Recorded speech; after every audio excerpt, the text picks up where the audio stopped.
And welcome everybody to the 98th episode of the Factos Podcast. We're your host, Nate Moses. And Ryan Mays. Welcome everybody. Thank you for sticking through that very spooky music because everybody loves good old spooky season. We are in October and obviously fall has hit with Halloween right around the corner. Would you say that fall has fell? Oh my God. Fall has fallen.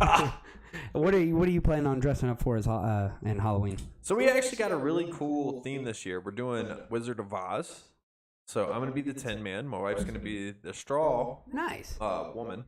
And my oldest daughter, is going to be Dorothy. Oh, I love it. And then my youngest is going to be the Lion. I love it. That's awesome, man. So Stuart, what do you plan on being? Anything specific? Exorcist. Secret. Ooh, I love secrets. Victorious. I don't know what Victorious. Going back to our Disney roots. Yeah, I don't know exactly what I'm gonna be yet. Me and my girl are still kind of deciding on what we want to do. So it might be like Cobra Kai related because who doesn't love karate? Oh, come on now. Do you know anything about karate? I know nothing about karate. Okay, it works then. Besides strike first and strike hard or yeah. I love it. Oh, wow. Well, welcome, everybody. Welcome. Thank you all for joining, like I said, and appreciate the spooky music that we were playing in celebration of Halloween. So I hope everybody's having a great night. You know, tonight's Wednesday, one of those beautiful nights where we get to sit around and talk about some great topics. So, Ryan, how's your week been? Been going well? Yeah, been going well. A little tired today. I hear that. The baby woke me up at 2:30 in the morning and would not go back to sleep. So, there's that. But other than that, we're doing pretty good. So let's talk. Before we jump straight into our topics, I want to kind of talk about two things that have really been hitting me right on the head here recently. So, number one, we are in the biggest. Okay, they're Trump. We're in the biggest nuclear threat since 1962. I love it. Isn't that just beautiful? Isn't it beautiful knowing that at any moment we could all just, You know why I love it though, Dave? Why do you love it? Because it's a quick death. It is a quick It's death. just a bright flash. That's all. Yeah, I mean, Then you're at the pearly gates. yeah, or maybe you're not at the pearly gates. Who knows? No, you got to go to the pearly gates first for check-in. They're like, oh no, you're going to hell. Sorry, buddy, go down. Wrong you level. take the elevator to the right.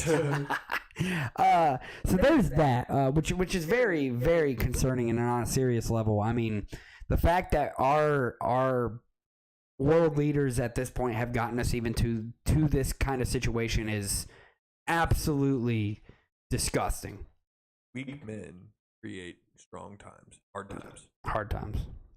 Yep, and unfortunately, I think that's at the point that we're at. Yeah, because Biden is as weak as they come. Look at him. He's Yeah, I mean, like, sorry.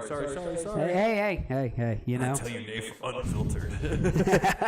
Unfiltered. Apologies, we had a little bit of bourbon for this. No, there was no bourbon. Or beer. I had a cheeseburger. I did have a nice steak wrap.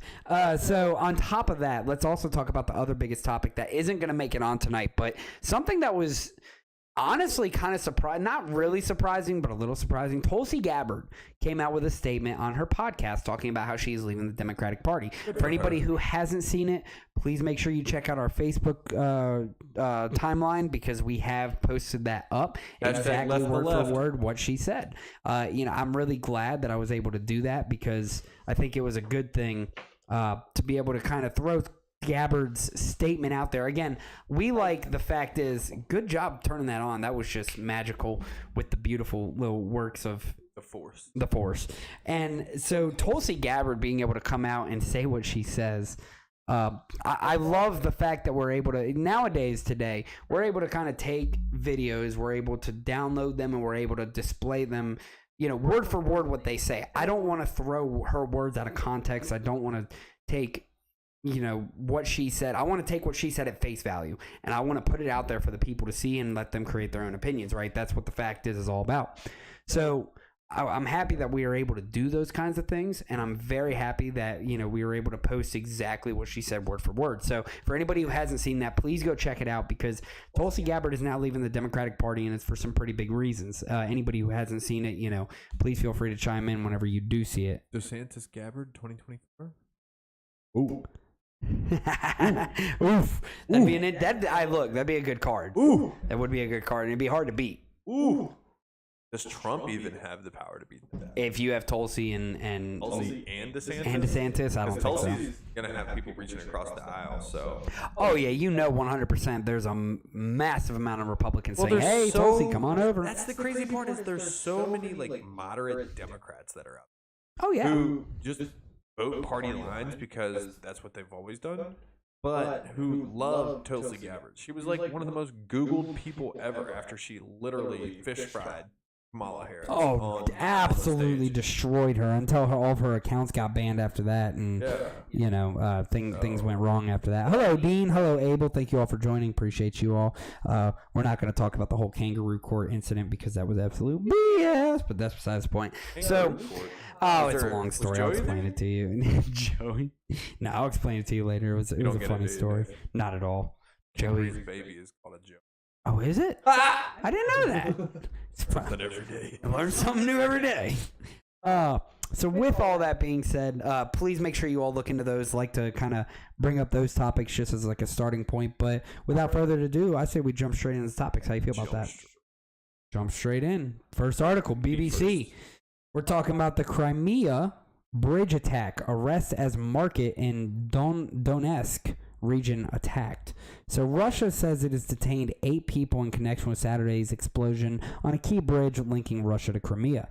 Its FSB security service said 5 of those held were Russians, while the others were Ukrainian and Armenian. So there have been 8 people that have gotten arrested due to this. It says Kyiv was behind the attack, but a Ukrainian official described Russia's investigation as nonsense. The news came as at least 7 people were reported killed in the attack on a market in the eastern town of Avdiivka. Donetsk regional military head Pavlo. Oh Lord, I'm butchering the crap out of these names. Kirilenko, thank you. Said the strike in Kirilenko said the strike in the Ukrainian-controlled town took place at a busy time, adding that at least 8 others were injured. Would have been too busy. He advised all residents of the region, which is partially Russian-occupied, to evacuate. Elsewhere, 3 people, including a 6-year-old girl, were seriously injured by shelling in Nikopol in good luck.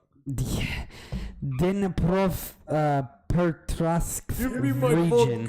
A Ukrainian presidential spokesman said Ukraine's emergency ministry reported several S-300 missiles had fallen in and around Zaporizhzhia, with one destroying a residential building in the suburb. It said a family were pulled from the wreckage. So obviously this Crimea bridge, this article is huge, so I'm not going to go through the whole thing, but let's talk about the Crimea bridge attack. So a lot of people are saying that it was a response to everything that Russia's been doing, especially with the bombings recently taking in the capital of Ukraine, which is Kyiv, and they have been just absolutely shelling the absolute crap out of Ukraine. So everybody's saying this is a response to that. I would probably go ahead and agree. Now, of course, Ukraine isn't going to take credit for it. Ukraine is just right now trying to defend their homeland. But I would say if Ukraine did do this, this was a pretty strategical bombing. I mean, I think it was smart to blow up one of their supply lines, right? But the other thing is they had this bridge up and running within 24 hours. They only destroyed one section of the bridge, and the other section they were able to keep open. And now at this point, literally every vehicle that passes on this bridge gets inspected into. So was it a strategical attack? I would say yes. Was it worthwhile? I don't know. Poorly executed. Poorly executed. I mean, if you were gonna take out a bridge, of course you're gonna want to take out the entirety of that bridge, and you're gonna want to stop that supply chain completely. People are messing with Russia's civilian infrastructure right now. Yep. That's not good. They've hit a bridge now, and they hit the Nord Streams. Those are both civilian infrastructures. I mean, that's opening up a bad door, man. Well, and then you already have civilians in Russia who are trying to leave so they don't get drafted into the war as it is. So the question comes down to, again, with the people in Russia, are they going to sit back and are they going to allow this to continue happening just because of their leadership, or are they going to step up and try to prevent it from happening, right? And that's kind of the point. Now, we're very lucky here in America that we haven't had any kind of like domestic, I would say, like terrorist infrastructure attacks here recently. I mean, not that I can think of anytime. Not domestic terrorists, but I mean, think about it. Like as soon as Biden took office, somebody held that pipeline for ransom. Oh, that's right. Remember, that was just last year? Yep. And, so we've gotten very, very fortunate that we haven't had the similar situations that Russia is going through right now. But it wouldn't shock me if the Russian people, again, start to revolt more against their government to not allow this to happen, right? I mean, at some point you have to step up and be like, this is a government for the people. But I could say the same thing right here in America, where we're going to go over some crazy stories where some 2,600 officials have been taking advantage of stock options because they're running certain departments and they're directly trading with stocks involved in those departments, So, and we're continuing to let it happen. The American people are continuing to voting for those same individuals over and over again. So it's a scary situation to say the least, but it's what's continuing to happen. So I love it. I love corruption. I just, who doesn't love corruption? It's a great time. It helps me sleep at night. Yeah. It lets me know that the world is great. The world's still turning. Corruption's still there. Well, I think, and I will argue, there's some things that I will argue, and the one thing will be that, honestly, politics and this world itself comes down to one thing, is psychology. It comes down to the human brain, who we are. We're just... Well, everything involving humans would come down to... Exactly. I mean, when you really go back down to like who we are in general, we're animals. That's all we are. We're freaking animals. I mean, yeah, that's all we are. Nickelback. They explained it the best. Oh, love that song. We go, everybody knows we're just a couple animals. Okay, so there's only two people in this world, and let's get this clear. People who know Nickelback? Nickelback fans and liars, okay? Everybody loves Nickelback. Dude, it's so funny, too, because you have those people that are like, I hate Nickelback, and then they turn on a Nickelback song, and they're like, I'm standing in line, I've never given. The only Nickelback song I don't like is that Photograph song. Look at this graph. the amount of memes that came out of it. Oh, my God. Dean comes out and says taxation is theft. Of course taxation is theft. We've known that since the beginning of time. I mean, think about it. Back when they did the Boston Tea Party... You mean taking my money without my, approval? Consent is theft? What? Dean, you're on something here. Think man. about I appreciate this. You. Wasn't the Boston Tea Party? Didn't they literally go destroy crap over? No, Dave. A couple cents. They threw some tea in the river. In the harbor. They did it over what? A couple cents in their tax raises. Right now, we're seeing. Yeah, but you got to think, Dave. Back then, a couple cents was like 20%. Yeah, good point. What it is nowadays. A good point. I mean, well, even now, like the fact that we're getting taxed as heavily as we are, but that's a whole different discussion. Dean, you're getting me off topic. You're getting me heated.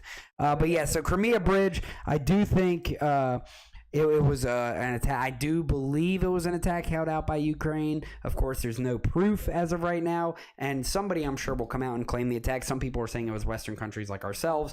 They think that we held out the attack to be able to cripple their supply line. But if we'd have done it, we'd have done it right. Hey, touche. Right, so we got there's that. But next, we'll move on to the second article, which involves Russian missile strikes in Ukraine investigated as possible war crimes. I mean, I thought it was war crimes since the beginning. I mean, invading a territory just because you want it? Okay, what are we? Back during like kings and queens times? My lord. Yo. Don't hate on my dude, Genghis Khan. Genghis Khan, the conqueror. Prosecutors... Huh? Napoleon? Oh, dude, he got whooped. Julius Caesar? He got stabbed by his buddies. Et tu, Brute? Et tu, Brute? Yeah. Prosecutors. Et tu. Prosecutors for international... Prosecutors for international mobile justice teams are investigating as possible war crimes that the ongoing Russian missile strikes in Kyiv and cities across Ukraine that have so far killed at least 26 people. An official told Reuters on Wednesday. Monday's attacks killed 19 people, wounded more than 100, and knocked out power across the country in Moscow's biggest aerial offensive since the start of the invasion on February 24th. Another series of strikes yesterday killed 7 people in the southeastern town of Zaporizhzhia and left part of the western city of Lviv without power. War crime investigators visited sites in the capital and examined damage to civilians and civilian infrastructure, said British Attorney Nigel Povos. Lead prosecutors for the international mobile justice teams, which is assisting Ukrainian investigations. We visited all the sites in Lviv yesterday, Povos told Reuters. Even the claimed widespread attacks on energy and communications infrastructure appear to have minimal impact on military operations and maximum impact on the health and suffering and spread of terror within the civilian population with winter approaching. So, I mean, it's war, right? Like, what are you going to, like, of course you're going to attack the civilian population to be able to try to get yourself an advantage and try to be able to force Ukraine to give in to exactly what Russia wants. So, I mean, it's hard to say that, I mean, yeah, I mean, any war crime, to me, any act of war should be a war crime, right? In my opinion, but it's just confusing as to how you're going to sit here and say this is a war crime for destroying civilian infrastructure when, I mean, let's just be honest, the one way to be able to get a country to submit is to attack the civilian population, as bad as it sounds, because once your civilians start to turn against their own government, yeah, at that point, guess what? Russia's going to sooner or later have to give up. If not, they're going to have civilians on their doorsteps, and now you're just going to be in an internal civil war. And then what's going to happen once Ukraine decides to push back? Yeah, I mean, the other thing is like kind of like you said, is it a war crime or is it just war?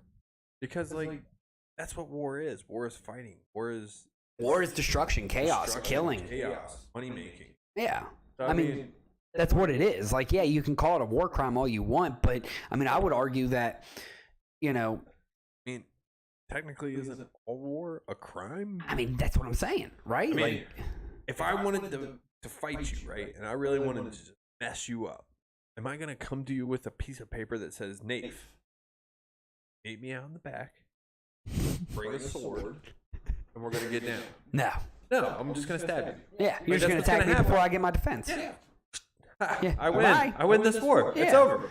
I mean, so that's what war is. Now, granted, if you want to sit here and talk about the brutal acts against like the Uyghur population in China, yeah, we can talk about that all day long because they're literally entrapping and imprisoning people and enforcing them into slave labor and multitude of other things. You know, where as far to say is like concentration. Yeah, 100%.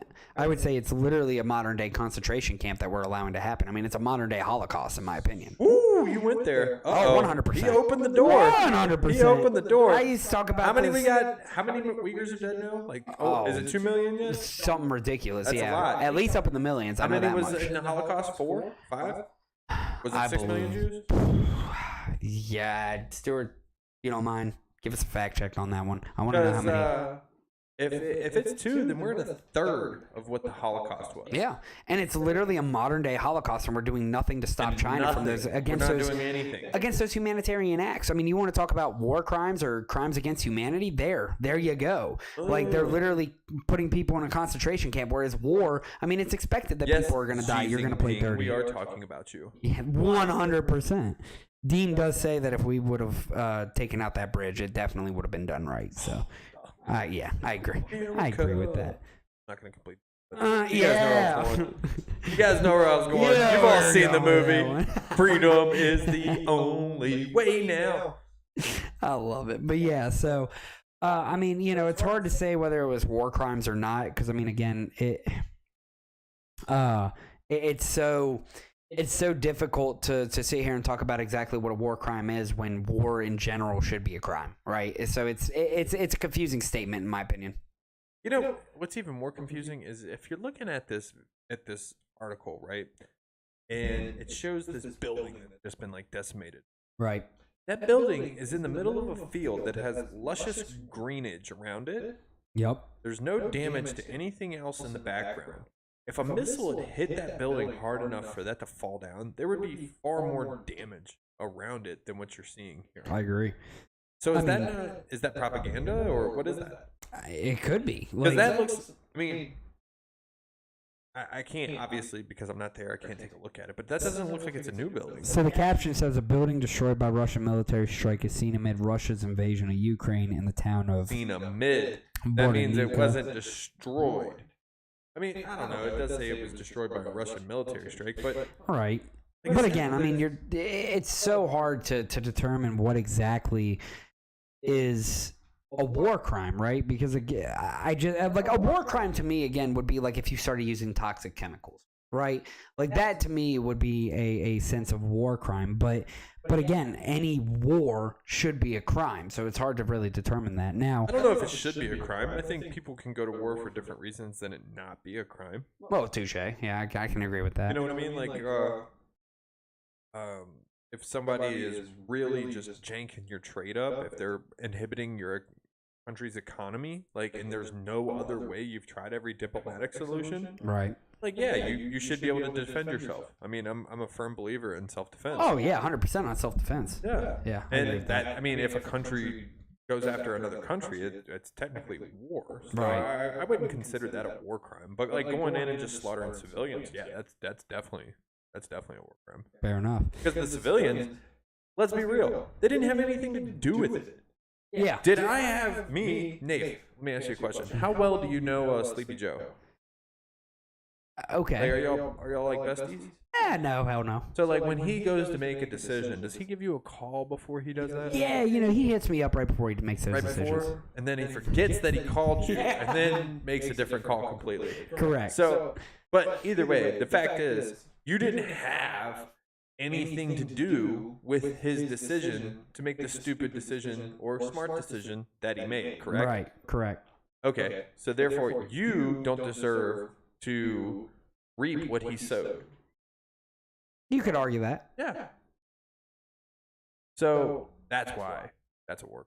Yeah, fair enough. And so, and that's why you see a lot of these Russian civilians like, we're not going to fight a war for you, right? We don't want to go fight a why are we going to go fight a war Would you for go you? fight for Joe Biden? Hell no. Hell no. I don't even know if I would fight for anybody in the past since like JFK Reagan eras. Like I'm pretty sure that I would tell you to hold your hand on your ass and see if it grows there first.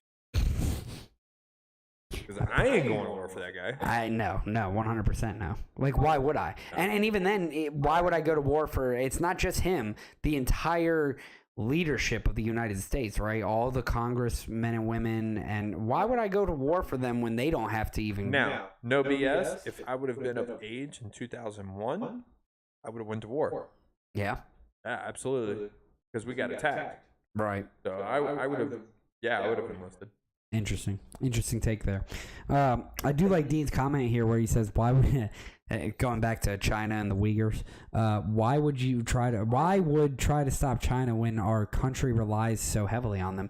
That's a good point, Dean. Right? So why would we go against somebody that we rely so heavily on our imports for? Well, that's one of my biggest arguments that I'll continue to make to this date. We need to stop relying on communist countries for goods, and we need to start becoming a more self-sufficient country in every way possible.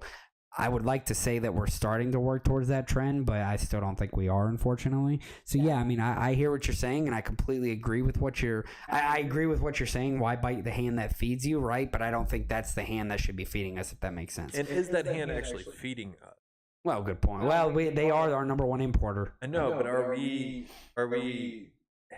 I don't know. Is it them dominating, or is it more of like a kind of like this, or is it? See, Right, I don't know about enough we- about the diplomatic trades between China and USA. Yeah, I'll be honest, because I don't know if we're exporting a lot to them. I have no idea. Exactly. Yeah. I mean, I know we're exporting a shit ton of money to them. Oh yeah. So maybe we should bite that hand and just say, hey, we'll cut off this money supply.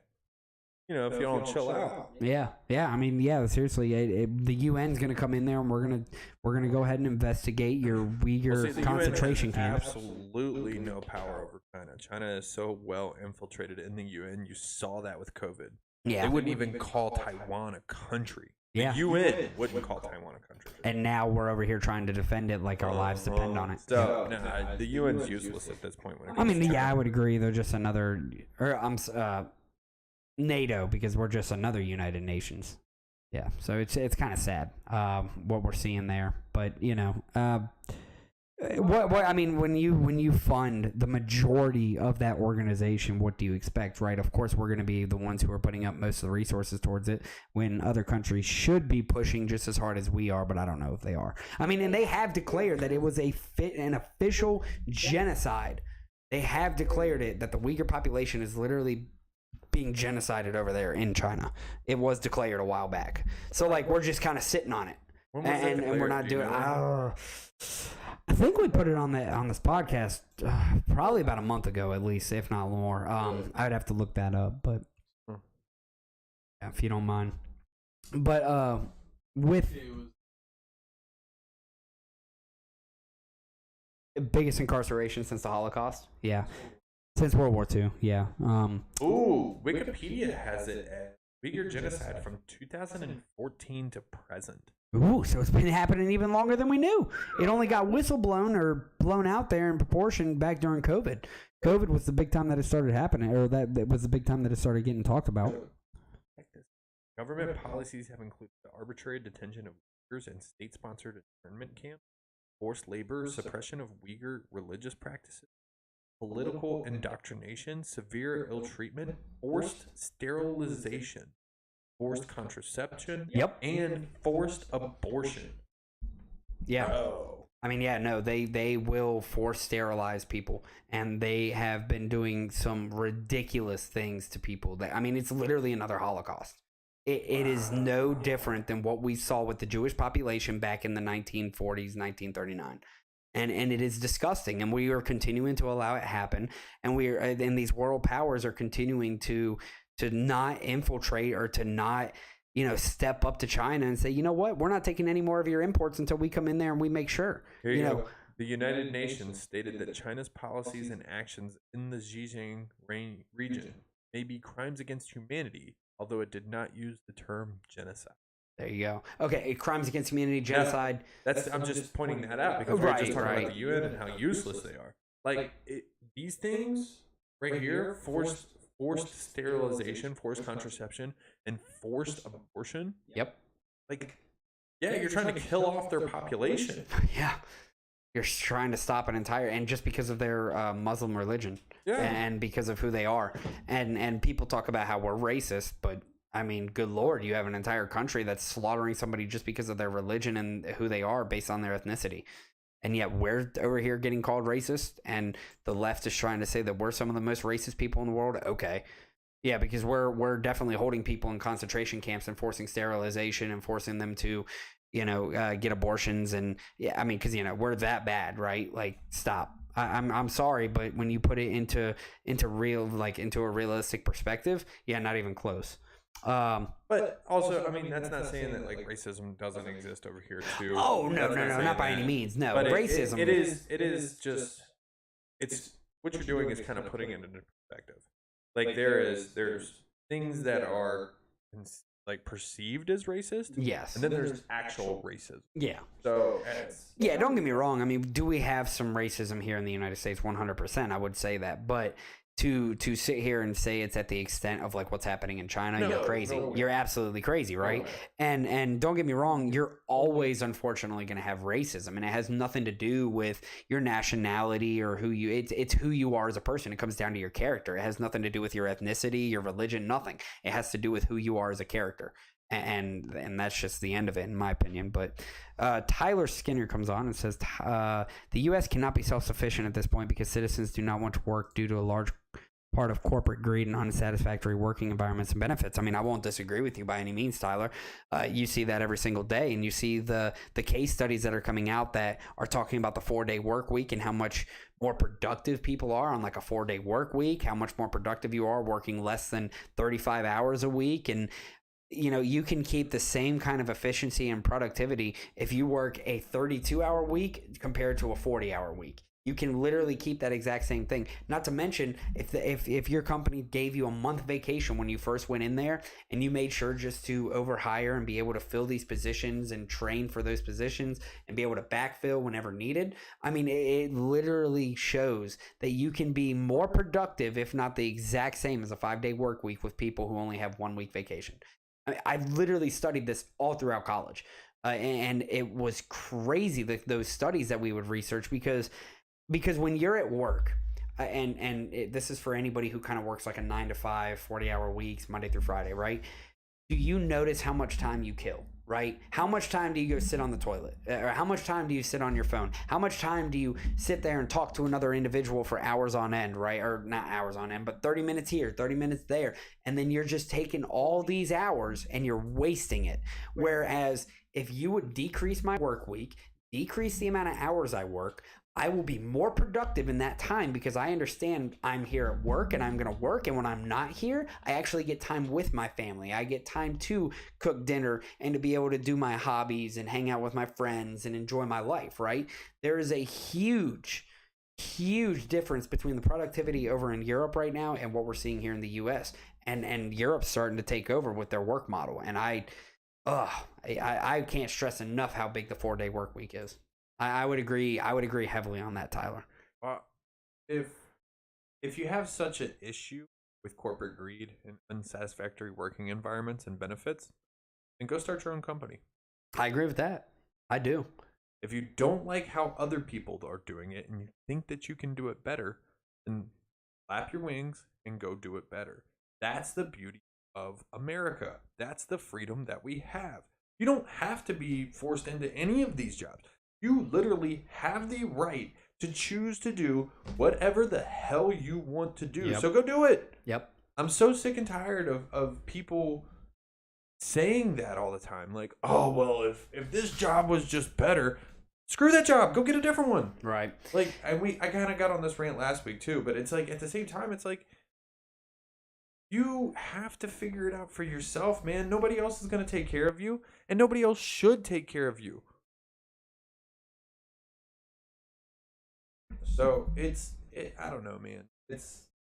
Yes, I get it. Companies that are out there should take better care of their people, I guess. Right. But maybe the people who are working for the companies should also take better care of the company that they work for, and not waste that time on the shitter, not waste that time talking to the other person, not waste, the time in between and doing whatever they're doing, and understand that they are at work to be at work. Now, could they do that more efficiently in 4 hours? I think there's an argument there. Right. But I also think that there's an argument that you got hired to do a job. You didn't get hired to talk to the next person. You didn't get hired to go spend 30 minutes with dinner. Right. You didn't get hired to just walk around and not do anything or spend time on your phone. Right. You got hired to do the job. I won't argue that by any means. I do agree that. So if you don't like what you got hired for, leave it. Go figure out something else to do. Yeah, I guess so. The only thing that's difficult there, I will say, is, these corporations do have a lot of power, and they do control a lot of like the market and the job opportunities. And, I would say that there is some good in being able to work for these corporations, Absolutely.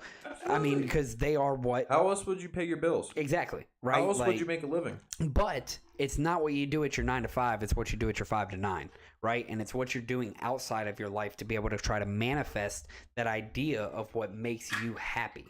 So that's really what it boils down to in that sense, and I will agree with you on that aspect. So hopefully we can continue to Americans or people in general can just continue to understand that you can really take advantage of that if you just work hard. And it's not about motivation. People are going to sit here and argue, oh, I'm not motivated. It's about discipline. All right. Absolutely. Discipline equals freedom. Dave. Discipline equals freedom. And I'm not motivated all the time to get up and to go work out. I'm not motivated all the time to go to work. I'm not motivated to do half the stuff I do in every single day of life. I'm not motivated to get up and start cooking a whole week's worth of meals. But guess what? I do it. It's called discipline. Discipline is what's going to push you out of bed. It's what's going to push you to that better life, and it's going to be what helps you at the end of the day. It's not Motivation easy. Is fleeting. Yeah, I mean, motivation comes and goes, but discipline remains consistent. Well, you can watch it. You can hop on YouTube right now. You can watch a video of something and get really motivated to get out there and go do it. Oh, yeah. But then as soon as you walk out the door and you meet your first piece of resistance, that motivation is now gone. Exactly. Now it falls back on the discipline that you have built over your course of life that will then propel you to actually complete whatever it is that you stepped out of the house to do. Yeah, I agree. So motivation might get you up and moving at first, but it's discipline that takes you home. Yep, it's discipline. Defense wins championships, baby. That's right. Defense wins championships. Let's go New York Giants. Anyways. Chiefs. Oh, that's right. You are a Chiefs fan. You'll be good for like the next 7 years. Well, I'm also, hey, just to put this into perspective, I am absolutely 120% a Chiefs bandwagon fan. Oh, fair enough. I was a Washington Redskins fan, and then Washington who? Oh, no. Hold on, no. I said, did you hear me when I said, I put it in you. past tense, the Washington Redskins, because I was a fan of that franchise. Right. But the years of abuse that Dan Snyder has given me, and then the whole name change thing, we were the Washington football team. Yep. Yeah, no. No. I jumped off that ship, and I got on, a cruise liner. Hey, enjoy the ride. Hey, you know what? More respect to you for admitting you're a bandwagon. More respect. Dude, you know? I am not. Let's go, Chiefs. Oh, I love it. But yeah, so we did get a little bit off topic there, but God, I can't even remember what the original topic was. It was We're talking about the missile strike. Geez, we were talking about missile striking. We're only on topic number two right now, right? Holy smokes, we gotta speed this thing up. We're going to JRE territory. I love it, man. Alrighty. Dean, I am not canceled, sir. He's canceled. No, but yeah, I mean, so coming back to Ukraine, full circle here. War crimes. I mean, call it what you want, but war in itself, I mean, it should be a crime in a sense, but call it what you want. So, moving forward, let's move forward. That was awesome. That was a great discussion. I love talking about those kinds of things. Even football. Even football. Who doesn't love talking about football? Let's talk about Biden. And the U.S. will take action against Saudi Arabia. President Joe Biden. How it's in quotations. Yeah, right.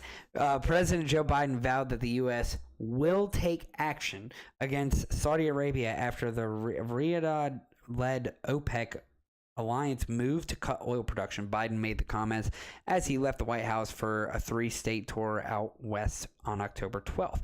Well, and if was that before or after he said, "Come on"? That's literally the entirety of the article. So it will take action against OPEC. Okay, what is your plan of action against OPEC? The only thing we can literally do is be self-reliant. We're gonna come on, man. That's his plan of attack. Come on, man. Sorry, I've been bashing this dude all night. You know what? I apologize. Hey, fair enough though, because let's be honest, he's He's easily bashable. He's easily bashable. I'm sorry, I'm watching this video on this article, and it looks like if I went up and kicked him in the shin, he'd be done. He'd be like, you ever seen that episode of Family Guy where Peter sits and holds his knee for the entire episode? Yeah, that looks like that would happen if I went up and kicked him in the shin. I mean, yeah. So when you look at it from that perspective, right? I mean, what are we going to do against OPEC? I mean, that's the entirety of the article just says he's going to retaliate against OPEC. Are we going to ramp up American oil production? Or are we going to become self-sufficient like we've been preaching for this whole time? Are we going to become the world's #1 exporter of oil? I mean, we could. It's whether we decide to or not, right? But no, we're going in a much more greener direction. So maybe we'll become the world's #1 exporter of marijuana. Oh, good point. Which I think is actually our next article. And I believe that you can even make marijuana into fuel somehow or another. I'm sure somebody's figured it out. I'm sure you can take hemp and do something. It burns. I know that it burns. But yeah. So I don't know. I mean, whatever action he plans to take up against OPEC, of course, we will keep you all updated with that. And I would love to see what it is. We just don't know what the hell it is yet. I hope he doesn't send them a strongly worded letter. Might help. Because if he wrote it, it's going to be kind of hard to transcribe. You kill me, dude. I'm sorry. I'll stop. No, keep going. Yeah, I mean, so just looking at OPEC, what we can do against them. So for anybody who doesn't know, OPEC is a 13 country organization that have come together to basically regulate the oil prices. And it's hilarious because, we've been, our prices have been going down recently. We've been doing great. I don't know if you've been to the pump here in the last week. Whoa. We're not talking about this last week. Let's go previous to that, right? So 327 to 367. Let's go. I know. It was going down. Paying more. It was going down. We were actually paying less. It was actually helping stimulate the economy. We were doing great. We were able to finally be able to travel more. Americans were able to get out of their houses, do this, that, whatever. I didn't have to pay for with an arm and a leg for diesel. And then all of a sudden, wait, why are you paying for diesel? Let's not talk about that. Girlfriend's truck. Beautiful girlfriend's truck. Yeah, so look, you're helping your girlfriend out. Premium, I was gonna say because that little pony down there doesn't take diesel. Premium Mustang gas ain't too pretty either, but it takes premium in that naturally aspirated vehicle. Anyways, so OPEC decides. Are you sure you can't put flex fuel in that? Are you done? Leave my Mustang alone. So OPEC decides, you know what? We're not making enough money. So what we're going to do is we're going to cut 200 million barrels of production for oil, right? And now all of a sudden gas prices start rising again. So they literally are choosing the prices, oil and gas prices, right? The problem is people don't understand. It's not about like the state of the economy. It's not following the state of the economy. It's literally following OPEC. If OPEC wants more profit, they'll jack up the prices. And what they're learning is no matter how much further they keep pushing that button, that threshold, they're going to continue to make money off of it simply because people are going to pay for it. What are you going to do? Are you going to bike 10 miles to work? Don't hit me. I've got a long drive to work, Nave. I will do it. I can't imagine how difficult it is for you to drive a whole... Anyways, let's just say I'm glad I don't have a Mustang. Yeah. You're horrible. But seriously, like when you look at it like that, what are people going to do? So yeah, you can start switching towards Tesla a little bit, but also, as you know, with the guy we play ball with in the morning, $11,000 just to replace one of those batteries. So if your battery goes bad, good luck, right? So it's tough to say, but I mean, when you're OPEC and you can control the amount of profit you want to bring in, yeah, just cut the production of oil, jack up the prices here in the States and Europe, and then you're automatically just making a profit, more of a profit than what you need. But they're doing it just because they can. It has nothing to do with the state of the economy. It has nothing to do with war. It's literally just because they want to. Well, it goes back to simple economics, supply and demand. They have all the supply. We have all the demand. Yep. They decide what the demand is, like what the cost for the demand is. I mean, we do have supply. We just choose not to use it. Yeah. Ridiculous, but I mean, yeah, we need to be, and again, this is the argument, we need to become more self-sufficient, which, coming back to Tyler, Dean, and everybody else that we've been talking about this, yeah, we just need to become more self-sufficient. We need to be a country that is able to rely on ourselves and, yeah, keep good relations with these other countries in trade routes, and to be able to make sure that we're still, on good terms, but at the same time, we're like, look, you keep trying to screw with us, we'll just go back to self-sufficientness. We're fine. We don't need you. We're here because we want to be here, not because we need to be here. Yeah, that's where we need to go. That's the solid base of, that's the solid foundation of any relationship. I mean, hell, you can bring this even to marriage. What if there was this way to make an unlimited fuel supply, right? And you could do it by taking two atoms and pushing them. Sounds like science. And then we could call it fusion. Fusion. What if that was a thing? I think it is, but Ryan, careful, because then they wouldn't be able to profit from oil. Well, see, that's what I don't understand is like why we've been regressing for the last half a century plus. Because in the 50s, we started off on this crazy, like, explosive growth into this new field that is nuclear. Right. And nuclear was like everything. It was all nuclear. Everything was huge. Like, it was huge. It was a huge industry. Chernobyl happens. Everybody like freaks out, shuts everything down. Chernobyl was a man-made accident. It was a freak accident. Well, it was man-made. They didn't trust the equipment that was telling them not to do the things, and they still tried to do it either way, and then created a meltdown. So, if you have this fuel supply that is very efficient and creates a ton of energy, and we were already moving in that direction anyway, then why is it that we went back to fossil fuel? Why? Why haven't we gone back to the moon even though we landed on it once? Did we? I don't know. Or did we just strategically? Bro, I will throw on the tin hat right now. I would also throw on the tin hat. If you go back and you look at those videos, none of them look legit. Number one, none of them look single legit. one. Number two, we were in a space race with Russia during the Cold War, and I think we just did it to bankrupt them. Oh yeah, for I'm sure. serious. I'm serious. I think we just did it to bankrupt them. Dude, But just a thought. I want anybody right now. You've all seen Marvel's Avengers. You've all seen all these movies that are out right now. I would believe one of those movies was actually shot in space before I would ever believe that moon landing was a real video. Yeah, that was insane. You can go back and look at the movies at the time. That is a poorly made video. Yeah, very bad. Poorly made video. It was. You can see the strings. I know. I've seen all about it. Oh my gosh. But yeah. Now, that being said, I do believe we landed on the moon. But they have reasons why not to talk about it. No.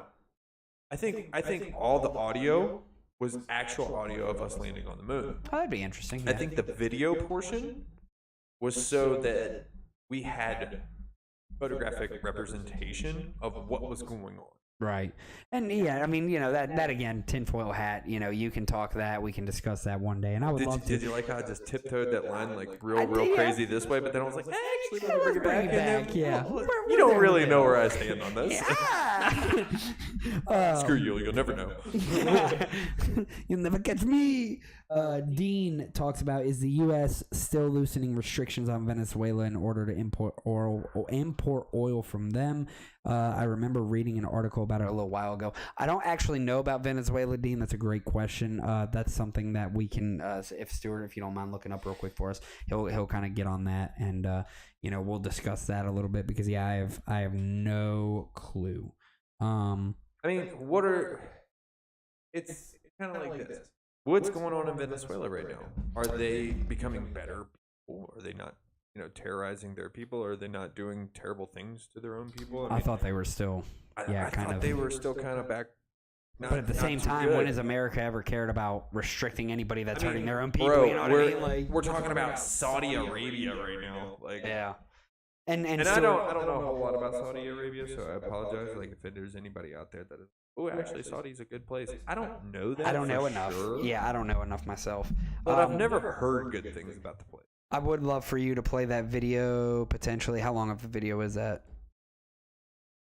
Are you talking about Eddie Murphy's "My Girl Likes to Party All the Time"? No, what? Party all the... We'll hold off on that video as of right now. Maybe we'll play it here at the end with Saudi Arabia. But yeah, so interesting discussion there. The U.S. was going to work a deal to where they have to start working towards a democratic nation, and we'd start buying oil from them or something like that. Yeah, I have no idea. I'll be honest. I don't know too much about the whole Venezuela situation and what's happening there. Are you throwing it in there? All right, cool. If democratic nation or a democratic republic or a republic in general, I'd be cool with all those. They're cool with their people. Well, so it looks like U.S. says no change to Venezuela's sanctions policy. The United States has no plans to change its Venezuelan sanctions policy without constructive steps from Venezuelan President Nicolas Maduro to restore democracy, White House National Security Council spokesman Adrian Watson said on Wednesday. So, yeah, it looks like we don't have any plans to do that until they actually start to change their ways. I wish we would just hold China to the same aspect and everybody else, but of course we won't. Or the Saudis, or anybody else, but us. Or us. Wait, did I say that? Did I say that? All right, but moving forward, so let's with Saudi Arabia and all the countries with OPEC, you know, how we strike back against them or how we actually fight against this, we will keep you up to date with that because we don't even totally know. But I don't think the powers that be do either. I don't think they do either. They're just talking out of their ass, but we'll see what happens. Well, I mean, are you gonna piss off them and then have them potentially tie all their trade of oil into another currency? Right.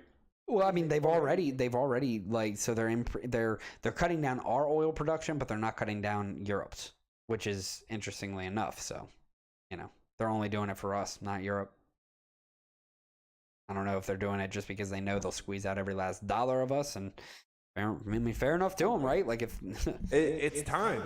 You know, there's a video by Christopher Walken, and it's from the movie Pool Hall Junkies. I don't know if you guys have ever seen that movie, but it's an amazing, like, 1.5 minute of just awesome. Christopher Walken's talking about Lion and how the lion is just sitting there. He's so big, he's so awesome, and he's sitting there in the shade. The cubs come up and nip at him, and the female lion comes up and nips at him.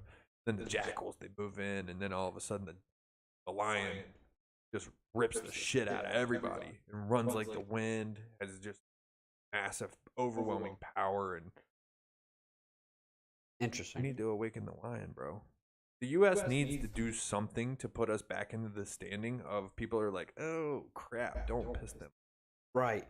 And right now it doesn't seem like we're at that point. No, man, it seems like we're weak, and it seems like we are just chilling here behind this 85, 90-year-old crypt keeper who's not doing a thing for anybody. I hear you. Oh, sorry, man. I'm on one tonight. Hey, look. Politics is one of the most frustrating things in the world, especially since we continue to allow corrupt people to stay in their positions. But the only people we have to blame are ourselves, and we need to be better educated, and it's just on us. That's right. So moving on to the fourth article for the night. Let's talk about Biden overhaul U.S. policy on marijuana.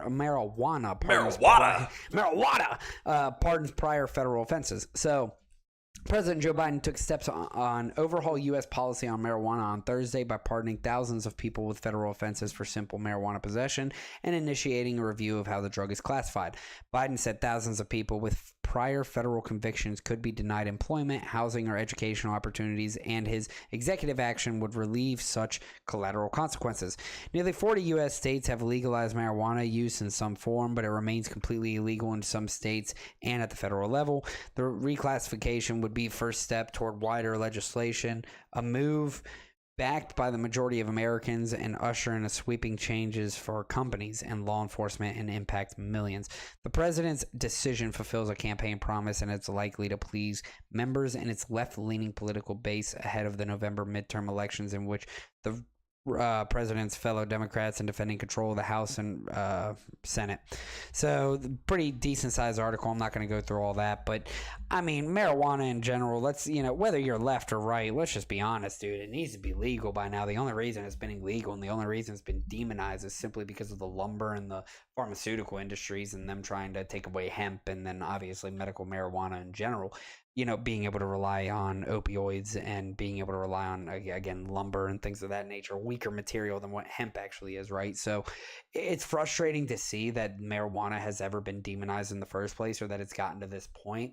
The fact that we haven't had it regulated across the federal level and through every single 50 states here in the United States, it is just showing the lack of, I would just say, intelligence across all of our leadership. I mean, we you know, they want more tax money. They want to be able to tax us more. Dude, just there you go. There's a whole new tax revenue. Did you know that marijuana was actually legal up until, what was it, 1936? Mm-hmm. There was no issues with it until the hemp and pharmaceutical industry started taking over. And then, or the lumber. There was a movie called Reefer Madness. Have you ever seen that movie? I can't say I have. Oh, dude, really. It's funny. You should watch it. It's quite comical because it was made in like 1935 or something like that. So obviously cinematography had not come along. Not very far. But it was kind of hilarious. You know, one of the other big rallying cries of why it should have been outlawed? Why is that? Because it made white women want black men. What? That is no joke. Look that up. Seriously, that was one of the like huge rally cries back in the day. Wow. Can you believe that? Over ethnicity? Over ethnicity. Wow, that's pathetic. Wow. Oh my gosh, man. So stupid. It's so stupid. Yeah, I mean, marijuana in general, has always been demonized, at least ever since I was, born, basically. I've always known it to be bad, and you should never touch it, yada, yada. Now, if you go to all your parents, grandparents, whoever. Oh, they were all smoking. All smoked marijuana? Yeah, come on now. Like, stop it. You've all smoked marijuana, right? And there are some people, of course, who decide not to try it and don't want to try it, and that's okay. You don't have to. Nobody's forcing there's some you to. people that decide that they never, ever want to take a sip of alcohol, too. That is a personal preference choice, but the fact remains that you should be able to make that choice. And the wild part for me is, again, you have a government who is so greedy, a government who wants all the money in the world. Why are you not taking advantage of this entire other source of tax revenue? Like, the amount of money you could get. When Colorado first legalized marijuana, They called it the green rush. They literally had a surplus of money. They already rebuilt their roads. They already reinvested into their schools, and they're like, okay, we have all this extra money because we have a tax revenue that we've seen from marijuana. So what the hell do we do with it? My name is Ryan Mays. I will send you my address. Throw me a couple billy. I'm cool with it. Yeah, we're good. Like, I'll take it. Oh man, I just, it is so frustrating to see that. And there's a lot of talk right now amongst many influencers and people out there who have different kinds of podcasts and whatnot. Why are we staying here in the United States? Right? Like, there are so many people who are influenced here in the United States. For example, one of them, big one, Andrew Tate, who lives in Romania right now. He's a huge influence here, and he's still making money from the American dollar, but your American dollar carries across in these other countries much more valuable than what it is here in America. Not only that, their policies, their laws, everything else. I mean, if we're going to all be dealing with a corrupt system, right, no matter where we go, why not play the game the best you can? I think I might move to Zhejiang. Zhejiang. Oh God, Ryan. I'm on one tonight, boys. I'm sorry. Oh my God. Woo! Anyhow, you'll get killed by the CCP quicker, and you can say, "Hi guys." Dude, they would not like me over there. No. Hell, and one thing I do got to say here about America, look, we're able to talk out against our government. We're able to criticize. We're able to question. We're able to do all these things. And as of right now, As of now. I don't have a red dot on my forehead. But there is a suspicious looking van out. Yeah. Got a white van, got some FBI equipment in there. Right. Pretty sure the guy driving has a mustache. But yeah, so probably not a CIA. Coming back to the whole marijuana thing, the fact that we still haven't just legalized it across again, like in all 50 states on a state level and a federal level is absolutely ridiculous. Legalize it, mandate it, and regulate it just like you do alcohol. Obviously, use it at your own home, use it wherever you want. Just don't drive and use it. We should be able to conduct some tests now that say the amount of THC that's in your system at that time. I don't think that works because the THC is tested by metabolites. The metabolites are the remaining things that are in your right and in your system itself. And from what I've been told, metabolites build upon themselves. Interesting. So if you are a habitual user, you have a much higher level of metabolites than you would if you were a one-off. So is there no way to determine hey, this individual smoked a joint an hour ago, or this individual smoked a joint 2 days ago? I don't think there is. There's no because it's not like alcohol. It's not like alcohol. Your body processes alcohol very quickly. Right. So it doesn't process the metabolites from THC very quickly. From what I've read. Interesting. I don't know if that's all true, and the science behind that could have changed by now. Right. But so I don't think that there is really a way to differentiate without doing some sort of blood test. Then you want to get pulled over and have them stick a needle in your arm, or probably not. Prick your finger. You know what I mean? Yeah, probably not. Yeah, blowing into a breathalyzer doesn't cause any physical pain. Right. Unless you're a heavy smoker, and then yeah, it's hard to breathe, but stop smoking. Right. So yeah, I just don't think there is a way to actually differentiate. It's just crazy to me because we're here in 2022 and we can do so many incredible things. We can Nanobots. create, like we can create AI that will be able to run our entire countries here Oh, it's soon, but we coming. can't even. Terminator. Yeah, but seriously, but we can't even sit here and determine the amount of THC you have in your system from a joint that you smoked an hour ago to 2 days ago. Like that's just crazy. I just don't think there's a way to do it without being in. Fair enough. Fair enough. And whether well, okay. So then, if you're gonna smoke, you better be willing to commit to that invasive test, right? I mean, there's certain freedoms you may have to give up for other freedoms, right? And that is something I feel like you can compromise on. But I mean, again, all it takes is a conversation that nobody will ever have. Hey, here's a crazy thought for you. Did you know that when medicines say do not use and operate heavy machinery, you know how everybody laughs about that? Oh, Like, yeah.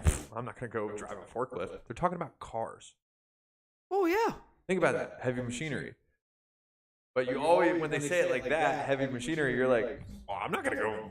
I'm not a forklift operator. I'm not gonna go drive a crane. You know what I mean? But it's like, no, they're actually talking about cars, you dipshit. Oh yeah. Oh yeah. 100%. Like, oh, I do drive. I mean, you're holding about a ton with those vehicles, depending on the vehicle, of course. But yeah, I mean, about a ton at least.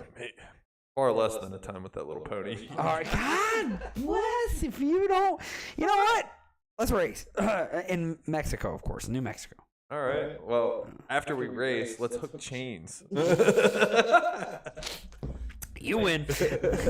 Let's jump onto this last article and finish it up for the night. So, last We've already article been on for the an night. hour, Dave. We're Yep. killing it. We're killing it. Why have a constitution if you just ignore it? Ooh, I love that. In 2 recent columns I wrote about danger of public officials who are either unaware of the restrictions placed upon them by the Constitution they have sworn to uphold, or worse, just don't give a damn.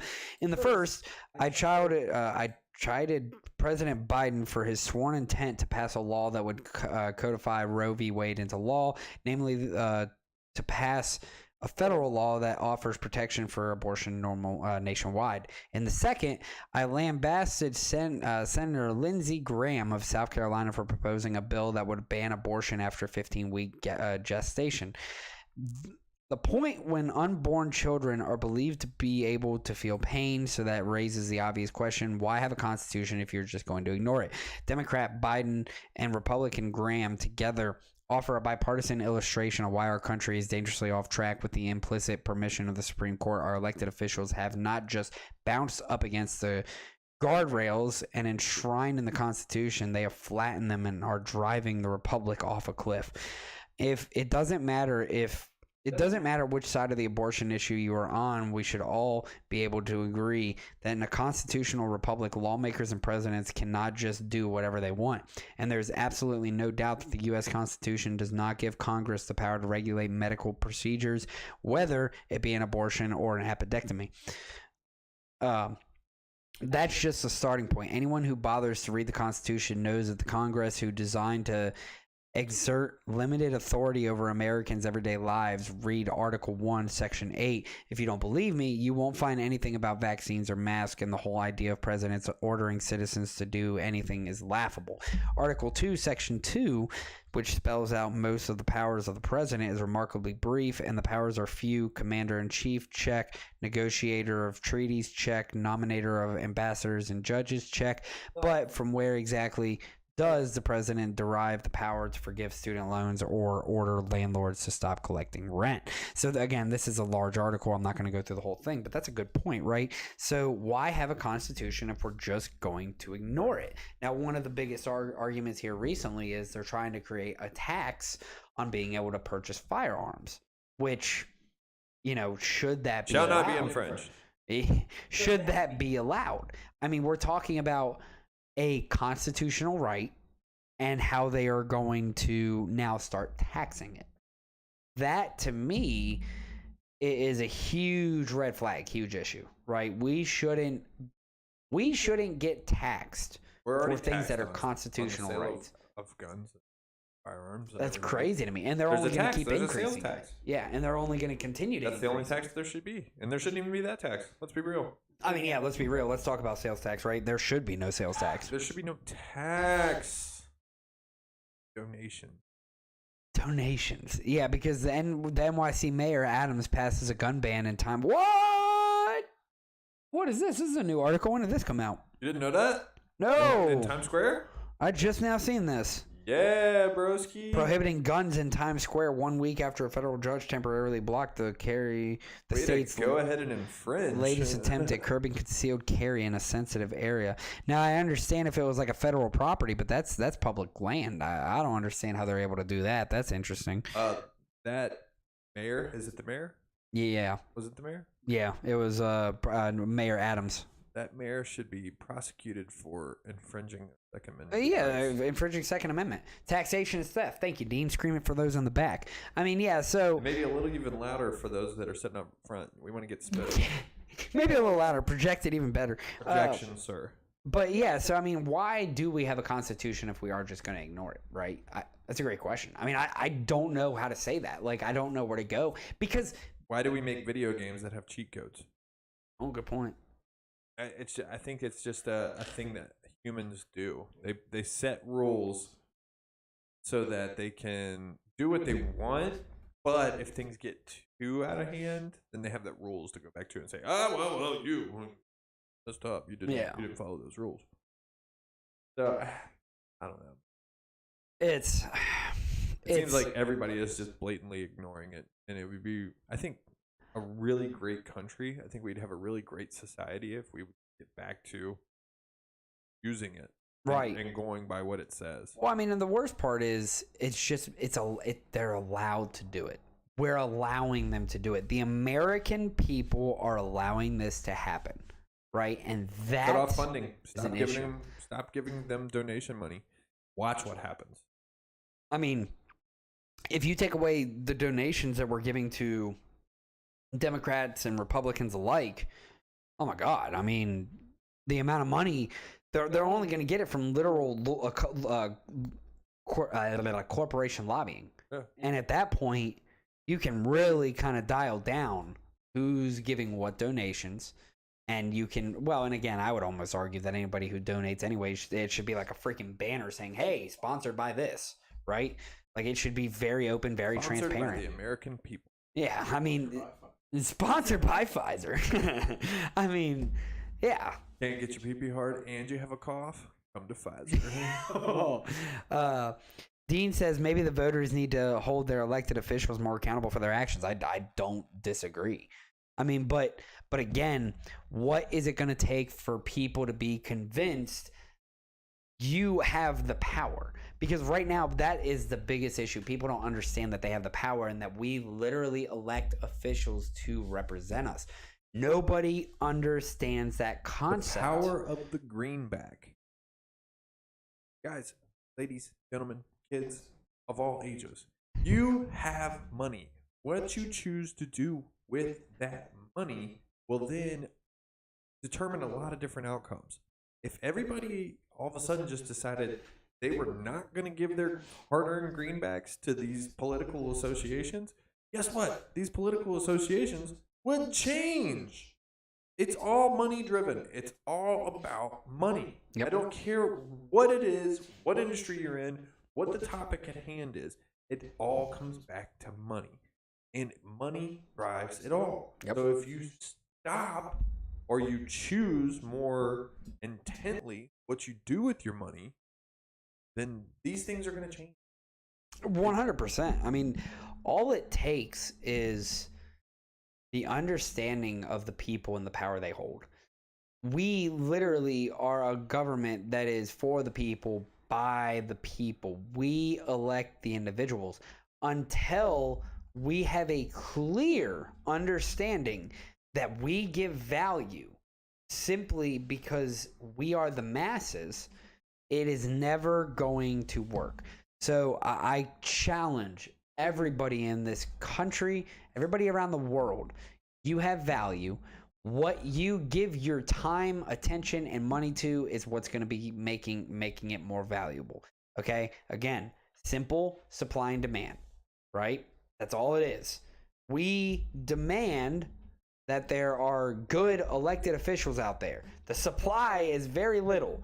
So make sure you're paying attention to those people that don't have $500,000, not even half, way more than that. Have $50 million for the $50 million race, to run for governor position, or $100 million to run for the House or the Senate, or I don't even know how much the president spent. Probably $500 million. I know Bloomberg spent $500 million in just ads. There you go. That's why you were seeing Bloomberg ads on everything. Oh my god! So. And he still didn't get no votes. That money, if you continue to pay attention to where the money is, follow the money line, you're going to see how dirty and how corrupt it comes. Or if you follow those who are just putting up their best efforts and don't have a lot of money and just do your research properly, right? You'll easily be able to get the right people into the system. Wait, Nate, did I hear you correctly when you said that money is dirty? Very. Did you know that 97% of all $1 bills in circulation have at one point or another? I'm never touching a $1 bill again in my life. I swear. I don't know if that's true. I just made that up. He's dying over here. He's I completely just pulled that out of nowhere. That is not true. I don't know. I mean, actually, I'm gonna Google it. Now I kind of want to know. Well, I'm setting us off. Figure that out. Thank you, everybody, for coming through for the 98th episode of the Fact Is Podcast. We are reaching close to 100 episodes. We're getting there, baby. We're getting there. It has been a fun-filled adventure, of course, making it all the way to the 100th episodes. We've gone through a couple different co-hosts. Oh, my God. Let me hear it. What is the actual stats on this? 96.4%. Have been through a strip butt crack? That's nasty. Since there are only 2 years in a bill's life, that means 98.2 of 98.2 of all percent of all cash has been in a stripper's panties. There you go, people. Don't touch your ones or fives even. You know, some people like to go big on that. And while Nave's signing us off, I've got a special treat for everybody. Oh, let's hear this beautiful music. So, thank you, everybody, for the 98th episode, of course. Abel, Dean. Oh, here we go. Freaking Nickelback coming in with the hot music. Dean, thank you for the great episode comment. We really appreciate that. Dean, Abel, Amy Cook, thank you for coming in as well. Tyler, thank you for your comment as well. Thank you all for coming by and communicating with us, talking with us, and giving us a chance to talk about this. So, of course, we really appreciate everybody's participation in this. You know, the one thing that we look for is to be able to continue to grow on this podcast. We just want to have people simply spread our word. We want to get out there to as many people as possible. We will take your dirty stripper money if you want to give it to us.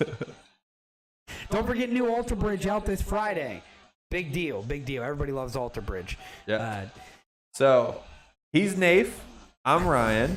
This was episode 98 of the Fact Is Podcast. Be on the lookout. Episode 100, we are going to have something awesome. It'll be fun. Don't know what it is yet, but it will be awesome, I promise. It'll be great. So thank you all for coming by. Please enjoy Nickelback as we sign off. And stay between my knees and... Oh, God, I love Nickelback. See y'all next week. Thank you, guys.